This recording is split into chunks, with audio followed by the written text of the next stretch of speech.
검찰이 이처럼 박근혜 전 대통령에 대한 구속영장을 청구하면서 삼성동 자택은 다시 긴장감이 높아지고 있습니다. 박 전 대통령 지지자들도 속속 모이고 있습니다. 현장 연결해보죠. 양시창 기자. 네, 삼성동입니다. 1시간 전에 연결했을 때도 좀 지지자가 모여들고 있다 이렇게 말씀해 주셨는데요. 현재 분위기는 어떻습니까?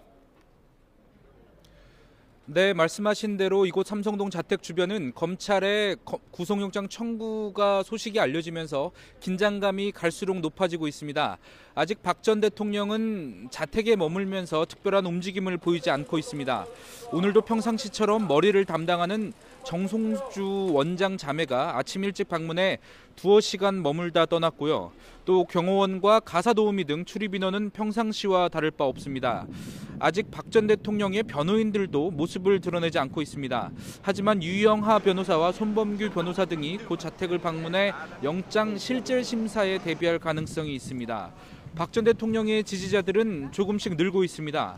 아직 많은 지지자가 모인 건 아니지만 한두 명이 고작이었던 아침보다 인원수가 확연히 늘었습니다.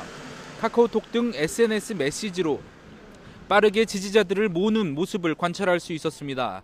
이들은 박 전 대통령의 구속영장 청구에 강하게 반대하고 있습니다. 박 전 대통령에게 검찰이 법이 아닌 정치적인 판단으로 구속영장을 청구했다는 주장입니다. 앞서 지난 21일 지지자들은 박 전 대통령이 검찰 조사를 받으러 가는 차량 앞에 들어눕는 등 일부 과격한 행동을 보이기도 했습니다. 따라서 오늘도 열성 지지자들이 일부 과격한 행동을 할 가능성이 있습니다. 경찰도 긴장하고 있는 모습이 역력한데요. 보통 평일 2개 정도의 인원을 배치했지만 구속영장 청구 소식이 알려지면서 인력을 늘릴 방침인 것으로 전해졌습니다.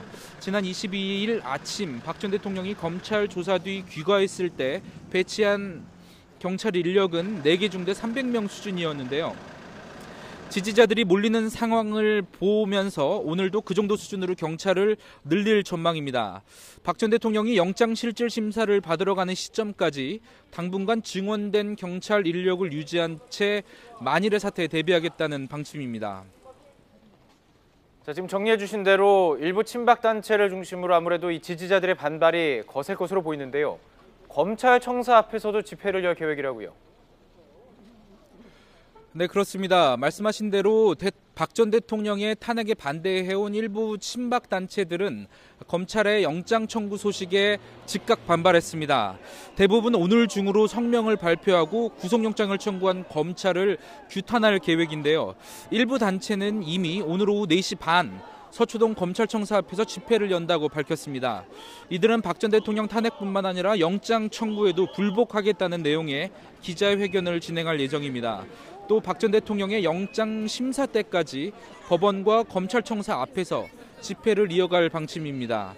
추가 소식은 들어오는 대로 다시 전해드리겠습니다.